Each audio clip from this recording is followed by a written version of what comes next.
Afrika ya Bakongo.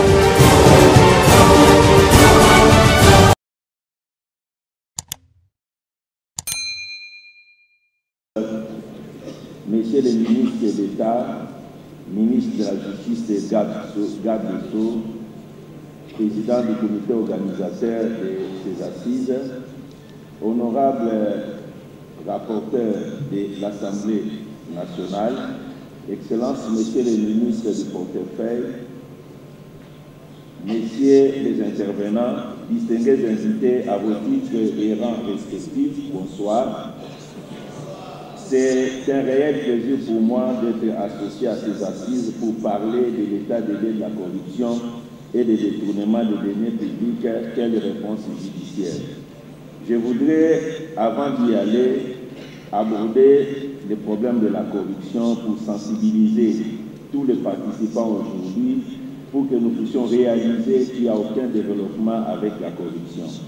Il y a une corrélation directe entre la corruption et le sous-développement. La misère collective dans laquelle nous vivons tous est une conséquence de la corruption et des détournements des deniers publics. Il ne faut nullement s'attendre à un développement ou à une amélioration de notre vécu quotidien ou à un progrès social tant que nous vivons dans un environnement où la corruption et le détournement des deniers publics prennent des ampleurs de plus en plus élevées. Mesdames et messieurs, si tout le monde s'accorde à dire que la justice est malade, Son Excellence, Monsieur le ministre du portefeuille, a dit que le portefeuille de l'État est malade. Moi, je peux aussi emboîter les pas en vous disant que la gouvernance publique, la gouvernance financière publique dans notre pays est dans le coma. Oui, était dans le coma. Et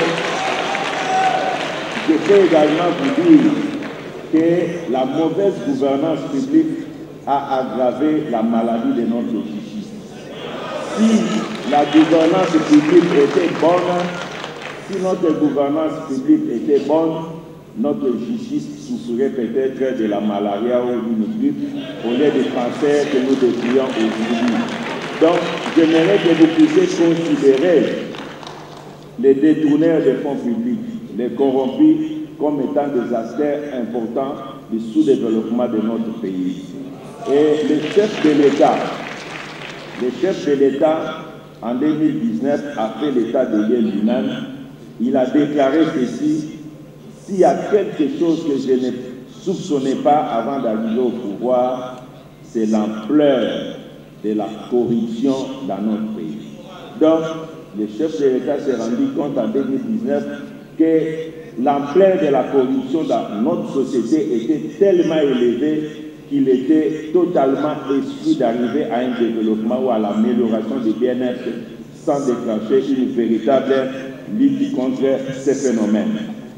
Alors, pour parler de l'état de la corruption dans notre environnement, j'ai pensé le faire d'une manière évolutive, en partant de 2020 pour arriver à 2023 et en vous donnant des indicateurs quantitatifs précis qui démontrent la corruption et le détournement des deniers publics. Et par la suite, je vais vous donner les facteurs qui ont contribué à cette évolution et par la suite, enfin, nous allons proposer des pistes de solutions.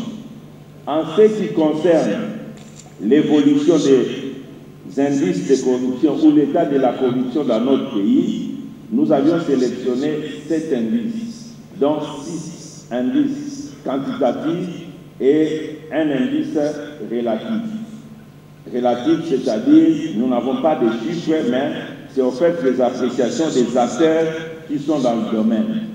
Le premier indice de la corruption ou de l'état de corruption qui était dans notre pays, c'est l'indice de perception de la corruption. Cet indice, il est international, il est publié par un organisme international, Transparency International. En 2020, la République démocratique du Congo était classée 172e sur 180 pays cotés. À titre d'information, sur les 180 pays, les 20 premiers sont dans la zone verte. Des 21 à 100, c'est la zone bleue. Des 101 à 150, c'est la zone orange. Et des 150 à 180, c'est la zone rouge. Et la zone rouge, c'est la zone de non-développement. Et la zone orange, c'est une zone qui matérialise les efforts menés par le pays pour quitter un état de corruption aggravé.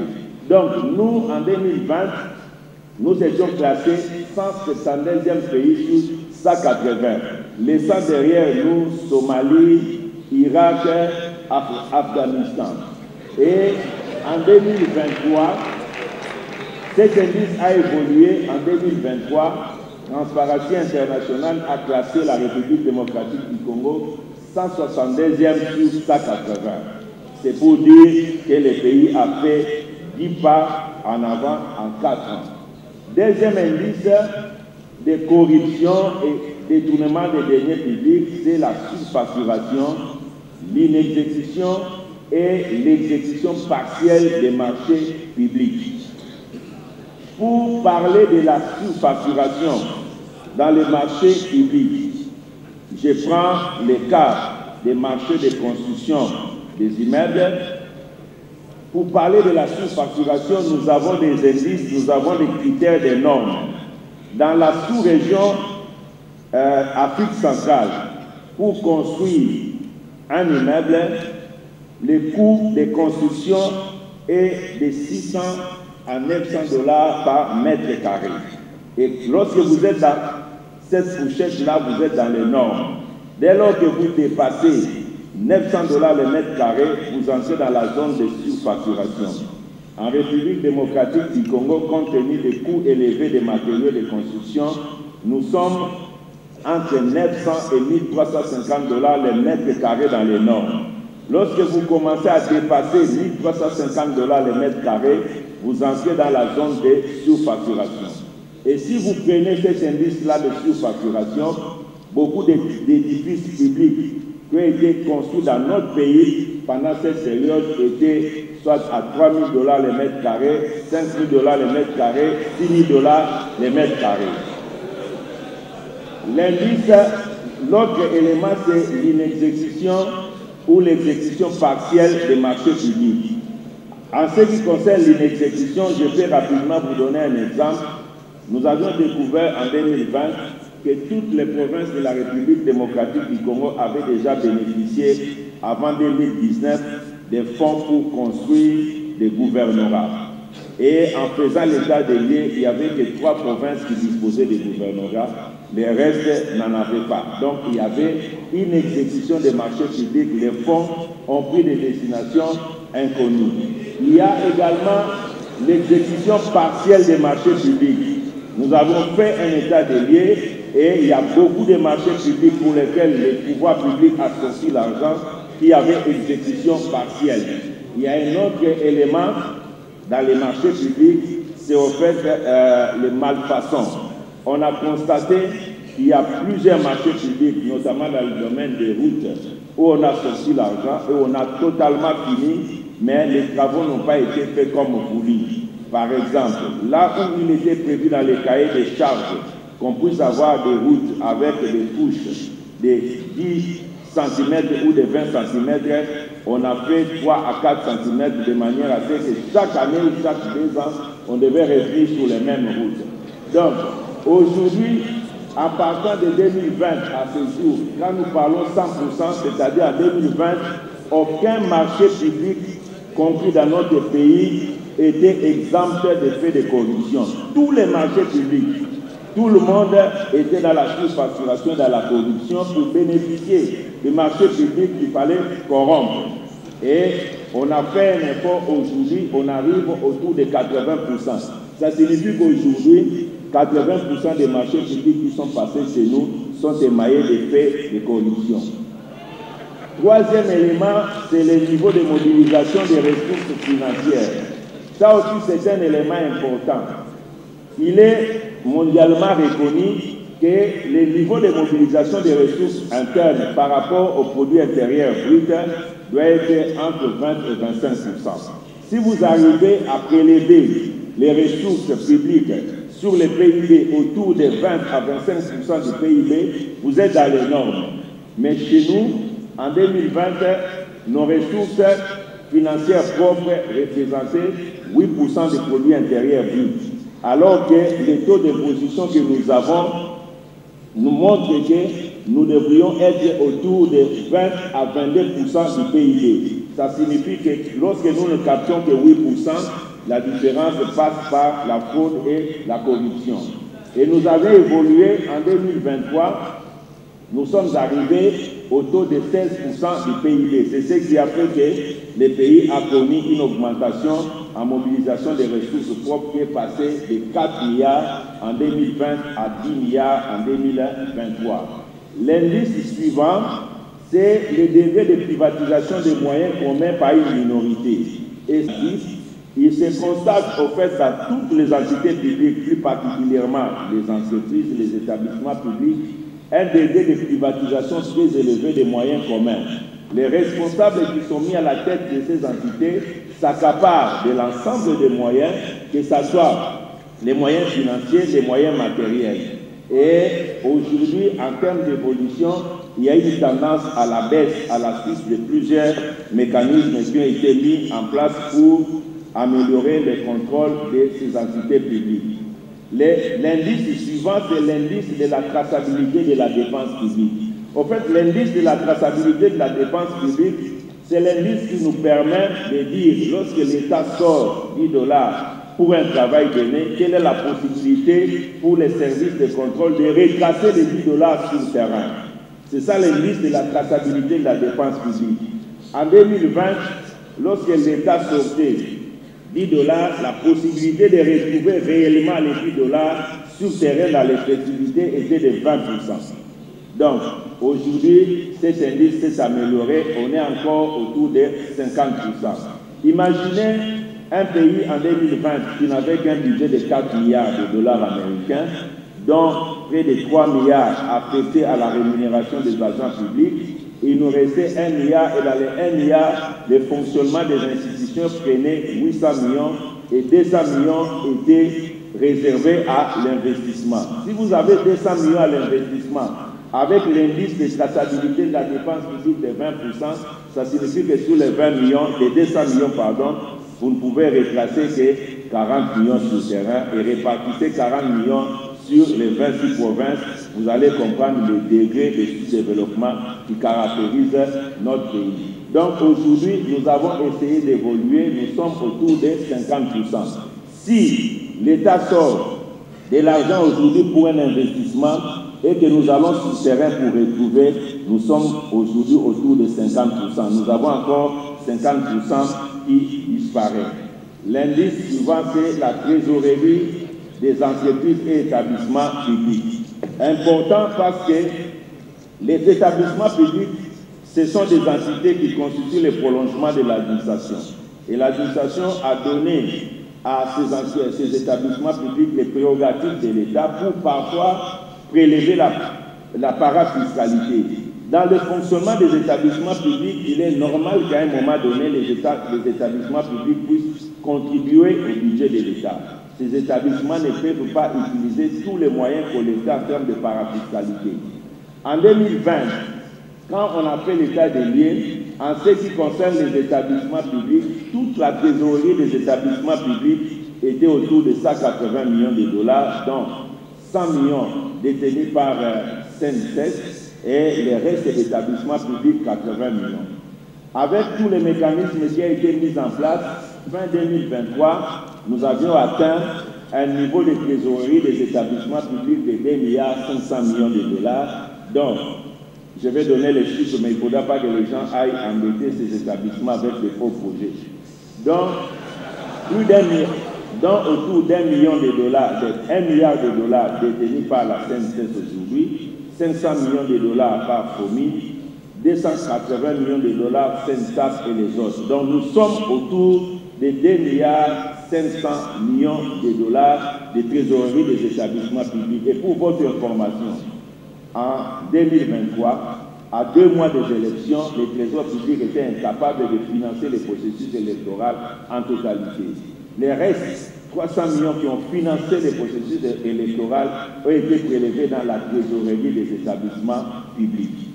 Le dernier indice que je voulais donner, qui n'est pas là, c'est les exonérations dans notre environnement économique.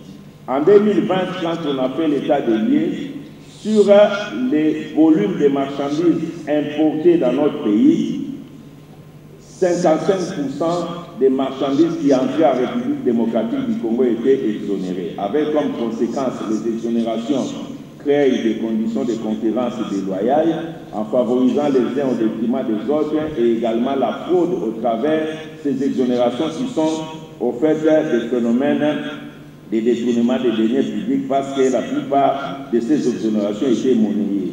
L'effort qui a été fait de 2020 à 2023, on est arrivé à faire passer les volumes taxables des importations qui entrent dans notre pays de 45% des volumes taxables en 2020, on est passé aujourd'hui à 65% des volumes taxables. Donc aujourd'hui, si on prend les volumes des marchandises importées dans notre pays, 65% passent par le paiement et 35% restent dans les phénomènes d'exonération.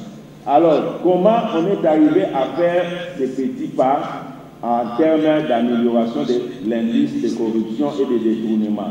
Premièrement, il faut noter la volonté politique exprimée par son Excellence Monsieur le Président de la République, chef de l'État, qui, prenant conscience de dans la gestion publique, a pris la décision de redynamiser toutes les structures de contrôle de notre pays. La Cour des comptes, l'Inspection générale des finances, Sénarès, la PIC, toutes ces structures ont été redynamisées. C'était le point de départ.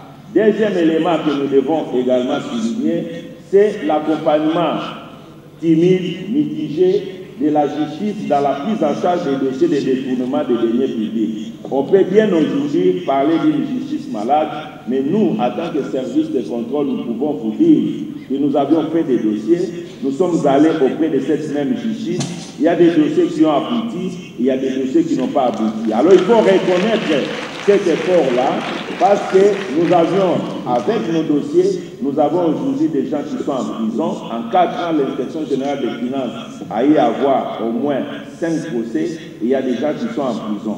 Bien sûr, il y a des dossiers qui n'ont pas abouti, mais pour les dossiers qui n'ont pas abouti, il faut aussi retenir, lorsque quelqu'un est innocenté, ce n'est pas parce que forcément il est innocent, parfois aussi, le ministère public n'a pas été capable de convaincre les juges de la culpabilité. Mais la personne n'est pas innocente, la réalité.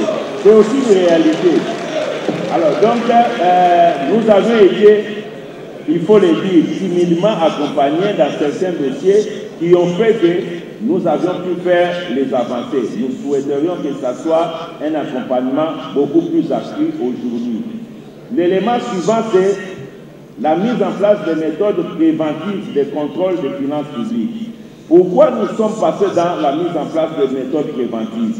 Longtemps, on est resté dans des contrôles a posteriori et dans un environnement pourri. Lorsque quelqu'un a déjà détourné les deniers publics, il détient par devers lui des moyens importants de poursuivre devient véritablement un combat. Alors, il fallait activer des mécanismes qui étaient déjà prévus dans notre finance publique, les mécanismes préventifs des contrôles, notamment les contrôles a priori. Et l'Inspection générale des finances a mis en place la patrouille financière qui est un contrôle a priori, un mécanisme préventif, pratiquement dans beaucoup de points de contrôle au niveau de la dépense publique, la chaîne de la dépense publique à la Banque centrale, dans les établissements et entreprises du portefeuille de l'État. Et enfin, il faut noter dans cette évolution l'application des sanctions administratives à la compte des mauvais gestionnaires.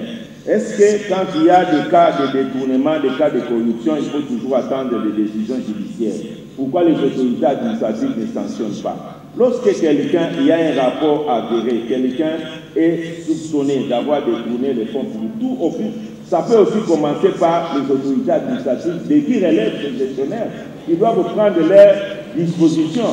Mais on dit toujours, il faut aller à la justice, il faut aller à la justice. On vous amène un DG, on vous dit qu'il a détourné. Les faits sont là. Mais vous pouvez prendre des mesures préventives en attendant que la justice puisse venir pour confirmer les faits. Voilà, ça aussi. Donc, nous avons travaillé sur ce volet-là, des mesures préventives à prendre par les autorités administratives. Il y a l'élément suivant, l'activation des mécanismes prévus dans la Convention des Nations Unies pour la lutte contre la corruption, notamment la publication des rapports. Et là,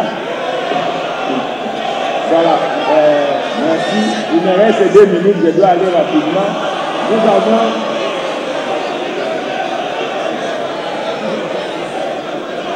Voilà. Je voulais rapidement dire à ce sujet que la Convention des Nations Unies pour la lutte contre la corruption prévoit la publication des rapports de corruption tout en préservant ce que vous appelez en droit la présomption d'innocence.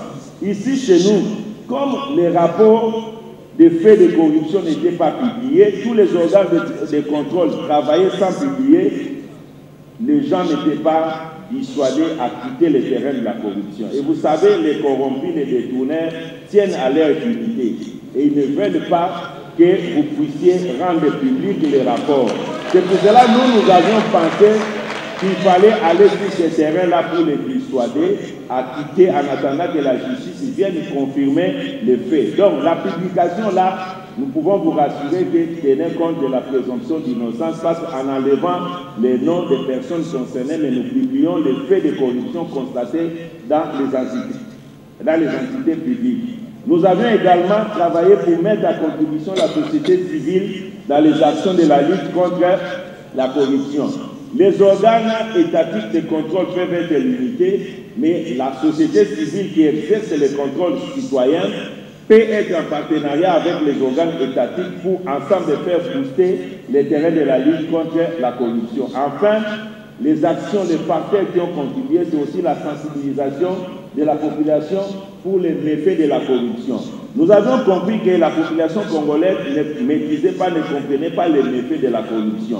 Alors nous avons travaillé avec beaucoup de journées d'échange pour sensibiliser les gens à comprendre que la corruption était la source principale de notre misère.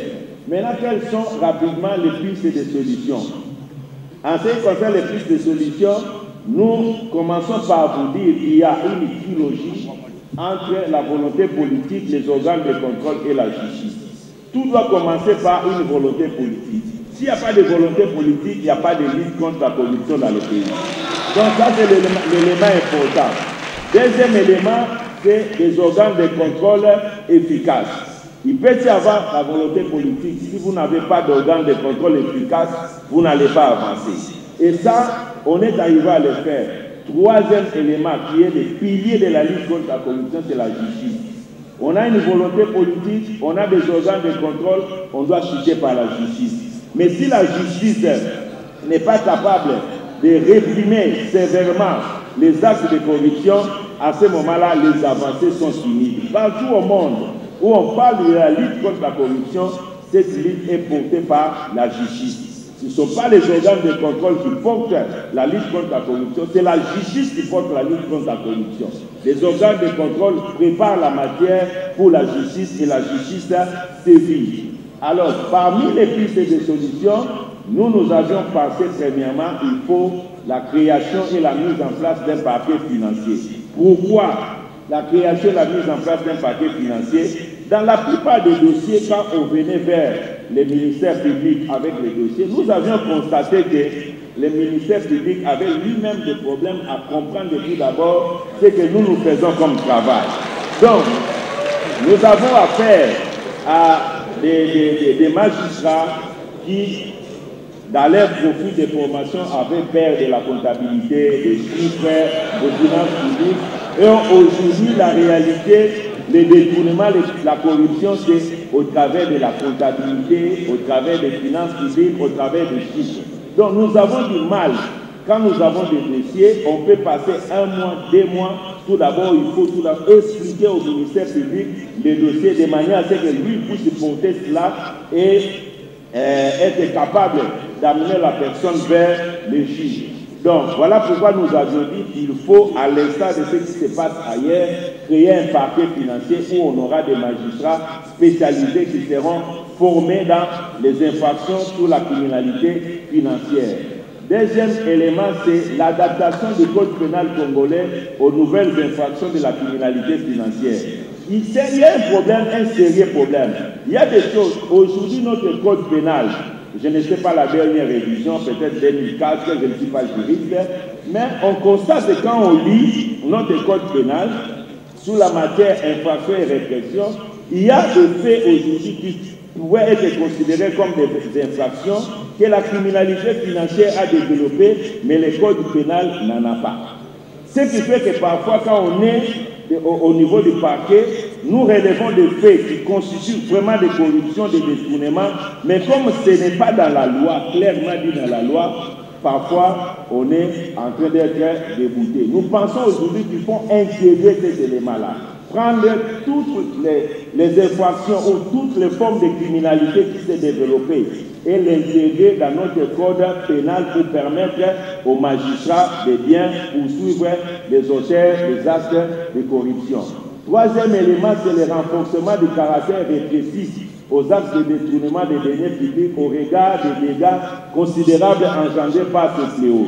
Nous devons considérer la corruption et le détournement comme une maladie qui nous amène tous à la mort. Et sous cet angle-là, la justice doit être ferme avec les auteurs des détournements et des corruptions. Renforcement des capacités des magistrats dans les finances publiques et la comptabilité, je l'ai déjà dit, c'est important parce qu'il y a un déficit à ce niveau-là. 5. Améliorer les conditions de travail des magistrats, beaucoup les gens le disent. Ici, c'est encore la mauvaise gouvernance, les détourneurs qui mettent la justice en difficulté en détournant les moyens de l'État et en privant la justice des frais de fonctionnement, de l'amélioration des conditions de travail et même de l'amélioration des conditions financières. Donc moi je voudrais que les magistrats, quand ils sont devant les détourneurs, ils considèrent que voici les auteurs de leur malheur. Donc il faut les traiter avec rigueur.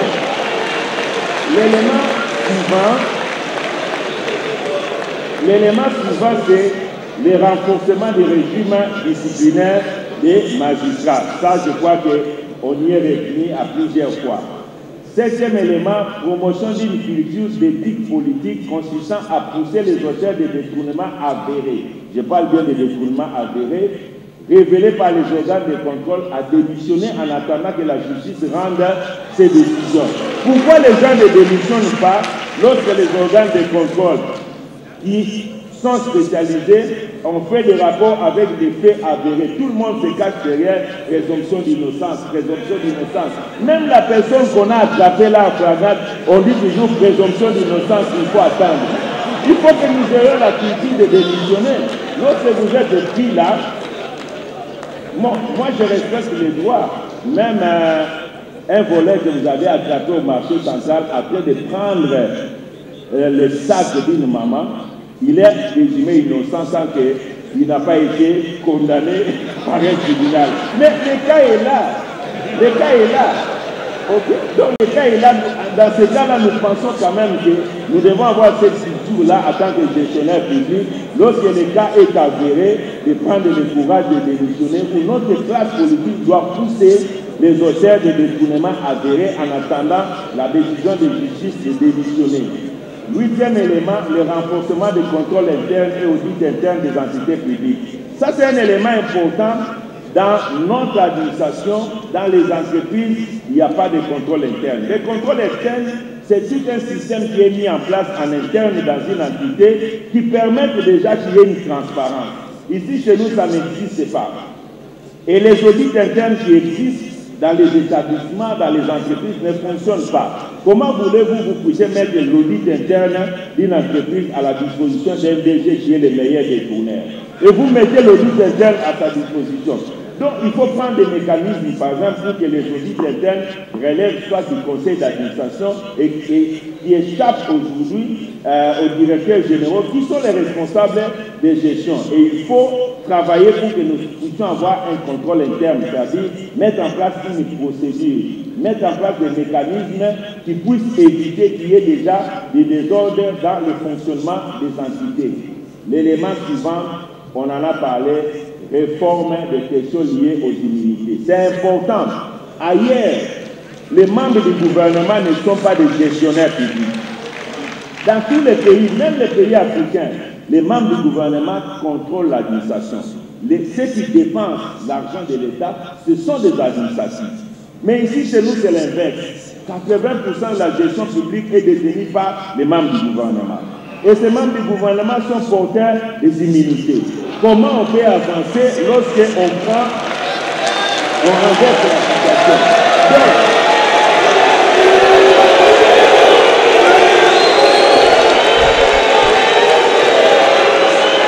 Comment on peut, nous avions opté une méthode de gestion où les membres du gouvernement gèrent 80% des ressources.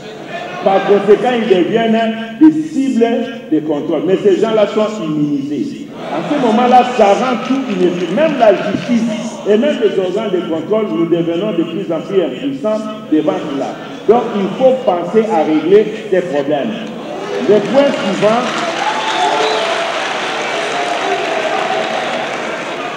et je voudrais terminer, madame, en demandant...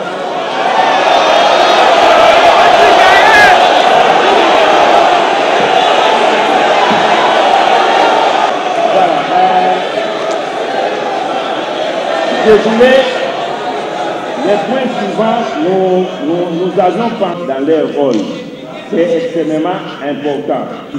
Tant que la justice n'est pas encore sortie de sa situation, il faut continuer avec les contrôles préventifs qui visent au fait à empêcher les gestionnaires de commettre les irrégularités. Donc il faut mettre des crocs à jambes aux gestionnaires pour qu'ils ne puissent pas s'accaparer des moyens publics en attendant que nous puissions sortir de notre situation actuelle. Enfin, il y a la réaffirmation du bureau technique de contrôle comme unique entité de contrôle de l'État pour les travaux publics. C'est important ce point ici. Qu'est-ce qui se constate dans les travaux publics ici chez nous? Nous sortons beaucoup d'argent pour les travaux publics et nous avons des sociétés de construction ou des sociétés publiques ou privées. Mais ces mêmes sociétés ont créé leur bureau d'études. Et quand on donne les marchés, on dit non, voilà, on met de côté BTC, celui qui va faire les contrôles, c'est un bureau d'études X. Quand vous allez plus loin, vous allez comprendre que le bureau d'études appartient à celui qui exécute les travaux. Quel résultat vous allez arriver? Donc il faut que nous puissions remettre les bureaux techniques de contrôle en ce qui concerne les marchés publics de construction dans son rôle comme l'unique bureau de contrôle de l'État pour neutraliser tous ces bureaux privés qu'on a créés et qui ne sont là qu'en réalité pour faciliter la corruption, la mafia et le détournement des deniers publics. Excellence, Monsieur le ministre d'État, ministre de la Justice et garde des Sceaux, honorable rapporteur de l'Assemblée nationale, Excellence, Monsieur le ministre du portefeuille, vous êtes invités, merci. Congo Avenir.